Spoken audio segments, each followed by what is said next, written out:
नमस्कार, मेरा नाम भवतोष फोगाट है और आपका हमारे YouTube channel physics by Bhavtosh Phogat में स्वागत है।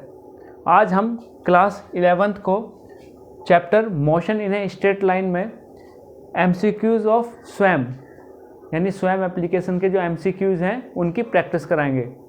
उससे पहले मैं सभी स्टूडेंट्स को ये जानकारी दे दूं कि अब हमारे YouTube चैनल पर क्लास 6 से लेके क्लास 12 तक की वीडियोस और नोट्स आपको मिलेंगे और नोट्स के लिए हमने टेलीग्राम का लिंक वीडियो के डिस्क्रिप्शन में दे दिया है। तो क्लास 6 से लेके क्लास 10 तक के साइंस, जिसमें फिजिक्स, केमिस्ट्री, बायोलॉजी तीनों, और 11-12 के फिजिक्स के नोट्स आप देख सकते हैं।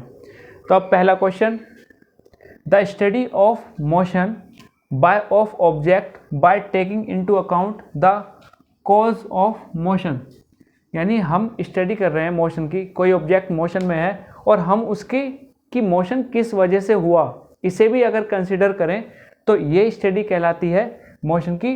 पहला काइनेमेटिक्स, दूसरा डायनेमिक्स, तीसरा स्टैटिक्स और नन ऑफ द अबव। तो हमने पढ़ा था कि अगर हम मोशन की स्टडी करें और उसके कारण की स्टडी ना करें तो वो कहलाता है काइनेमेटिक्स, लेकिन अगर हम उसके मोशन किस वजह से हुआ है इस बात को अगर हम कंसिडर करते हैं तो वो स्टडी कहलाती है डायनेमिक्स।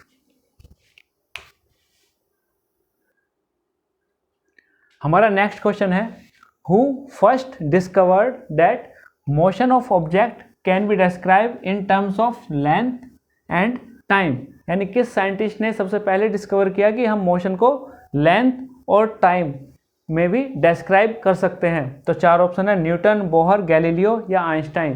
तो सबसे पहले इसका आंसर है Galileo.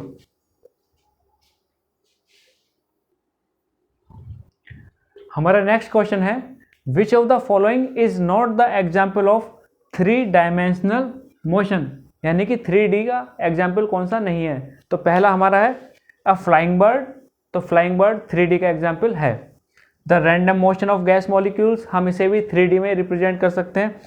Earth revolving around the सन, ये हमारा ऑप्शन 3D को में रिप्रेजेंट नहीं किया जा सकता। तो हमारा ऑप्शन है, ये आंसर है इसका C, earth revolving around the sun.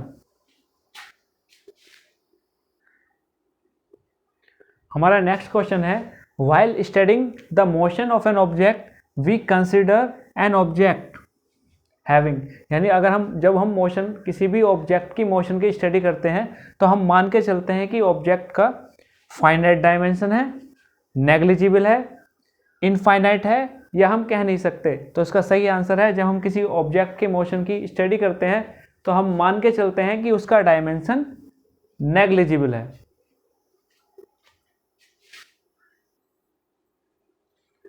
हमारा नेक्स्ट क्वेश्चन है, द फ्रेम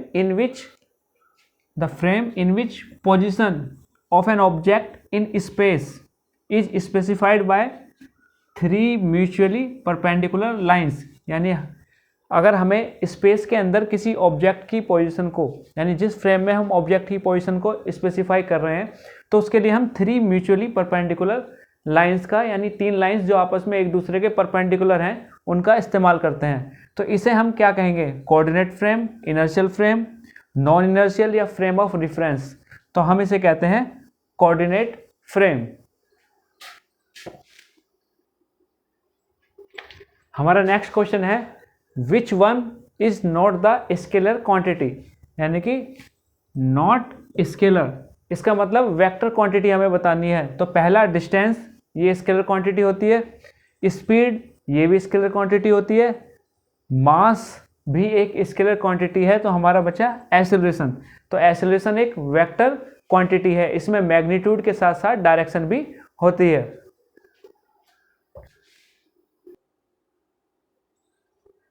हमारा नेक्स्ट क्वेश्चन है, if the displacement of the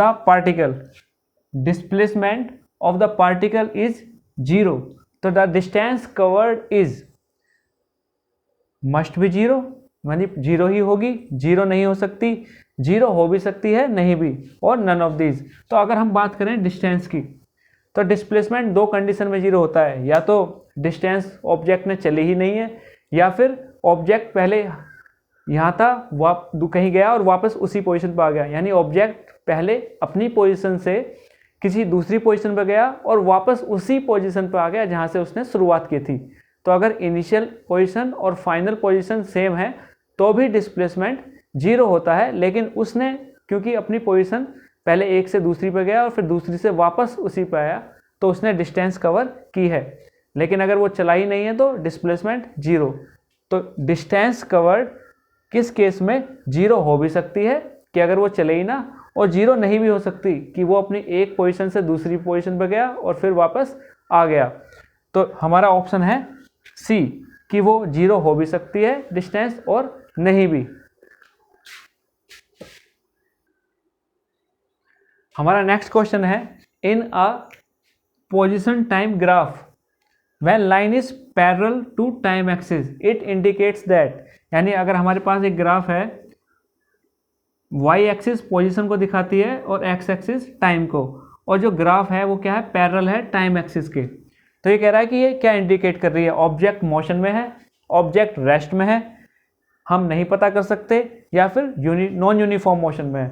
तो यहाँ पे अगर हम देखें तो इसे हम ओरिजिन 0 ले लें, यहाँ पे 1 और ये मान लो 2 मीटर पे है, यानी हमारा जो है ऑब्जेक्ट 2 मीटर की दूरी पे है, टाइम हमारा सेकंड में है, यहाँ पे 1 सेकंड हुआ तब भी 2 मीटर पे है, 2 सेकंड हो गए तब भी 2 मीटर पे, 3 सेकंड हुए तब भी 2 मीटर पे, यानी पोजीशन जो है ऑब्जेक्ट की वही बनी हुई है जबकि टाइम बढ़ रहा है। तो इसका मतलब है ऑब्जेक्ट रेस्ट पे है। तो हमारा ऑप्शन बी ठीक है कि ऑब्जेक्ट एट रेस्ट। हमारा नेक्स्ट क्वेश्चन है, the ratio of velocity and speed is numerical equal to. तो हम जानते हैं जो स्पीड है वो हमारी वेलोसिटी से या तो बड़ी होती है या बराबर होती है, यानी कि जो इनके बीच में अगर रिलेशन देखा जाए तो स्पीड हमेशा वेलोसिटी से बड़ी होगी या इसके बराबर होगी। तो अगर हम स्पीड को इधर ले आएँ तो हमारा हो जाएगा velocity upon speed is less than equal to 1। तो ratio of velocity upon speed is less than equal to 1। तो ये हमारा ऑप्शन है बी, इक्वल टू 1 और लेस देन 1। हमारा नेक्स्ट क्वेश्चन है, when a particle is moving with uniform velocity. हमारा particle move कर रहा है यूनिफॉर्म वेलोसिटी से, तो द पोजीशन वेक्टर चेंज, यानी कि उसकी पोजीशन चेंज हो जाएगी ओरिजिन के रेस्पेक्ट में, एक्सेलरेशन चेंज होगा। अब मूव कर रहा है यूनिफॉर्म वेलोसिटी से तो एक्सेलरेशन चेंज नहीं होगा, वेलोसिटी चेंज वो भी नहीं क्योंकि यूनिफॉर्म वेलोसिटी है, स्पीड वो भी चेंज नहीं होगी, बस क्या चेंज होगा, पोजीशन वेक्टर, यानी कि ऑब्जेक्ट की पोजीशन यानी पार्टिकल की पोजीशन टाइम के ओरिजिन के रेस्पेक्ट में, यानी अगर 0 से किसी पोजीशन पे है वो उसे कहेंगे पोजीशन वेक्टर। तो 0 से या फिर किसी रेफरेंस पॉइंट से किसी पॉइंट पे है तो यूनिफॉर्म वेलोसिटी में उसका पोजीशन वेक्टर चेंज हो जाएगा। हमारा नेक्स्ट क्वेश्चन है, the slope of position time graph represents. Slope मतलब अगर हम ये वाई एक्सिस पे लें पोजीशन और एक्स एक्सिस पे लें हम टाइम, और अगर कोई लाइन है मोशन को रिप्रेजेंट कर रहा है जैसे ये लाइन है, तो अगर हम इसकी स्लोप देखें, मतलब स्लोप हम निकालते हैं कि फाइनल ये हमारे कोऑर्डिनेट हो गए, पहला x1 t1 sorry t1 x1 और ये हो गया हमारा t2 x2। तो अगर हम इसकी स्लोप निकालेंगे तो हम क्या निकालेंगे, change in position upon change in time. तो उस वो क्या होता है, change in position upon time interval, वो क्या हो जाएगा हमारा वेलोसिटी। तो slope of position time graph represent velocity.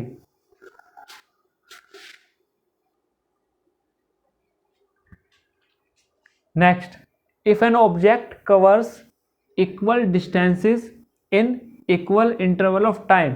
अगर कोई ऑब्जेक्ट बराबर समय में बराबर दूरी कवर करती है तो हम उसे क्या कहते हैं, यूनिफॉर्म मोशन।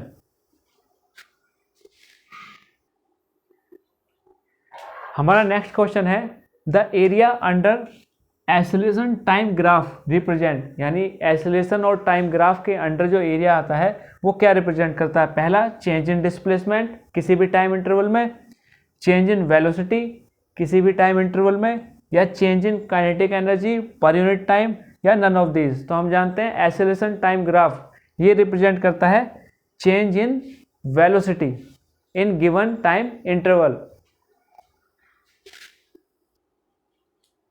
हमारा नेक्स्ट क्वेश्चन है, a stone is released from a lift, यानी हमने एक स्टोन को रिलीज किया लिफ्ट से, इज गोइंग अप, लिफ्ट से हमने एक पत्थर को रिलीज किया ऊपर की तरफ और वो जा रहा है with going up with acceleration a, यानी एक पत्थर को हमने रिलीज करते हैं किसी भी लिफ्ट से और जो जा रही है विद एक्सेलरेशन ए, तो the acceleration of the stone after release, अगर हम जब हम स्टोन को रिलीज करते हैं तो एक्सेलरेशन कितना होगा? तो पहला ए होगा अपवर्ड डायरेक्शन में, दूसरा जी माइनस ए होगा अपवर्ड डायरेक्शन में, तीसरा जी माइनस ए डाउनवर्ड में होगा या खाली जी होगा। तो इसका आंसर है इसका एक्सेलरेशन जी, यानी small g, acceleration due to gravity होगा और वो भी इसकी डायरेक्शन हमेशा कैसी होती है? डाउनवर्ड्स। मीन्स इस केस में जो स्टोन हमने रिलीज किया है लिफ्ट ऊपर की तरफ जा रही है, लिफ्ट इज मूविंग अप, ठीक है, लिफ्ट का एक्सेलरेशन ए है, हमने स्टोन को रिलीज कर दिया, छोड़ दिया, तो अब ये कह रहा है कि जब हम रिलीज करेंगे स्टोन को तो उसका एक्सेलरेशन क्या होगा? तो उसका एक्सेलरेशन होगा स्मॉल जी, यानी एक्सेलरेशन ड्यू टू ग्रेविटी, और इसकी डायरेक्शन होगी नीचे की तरफ।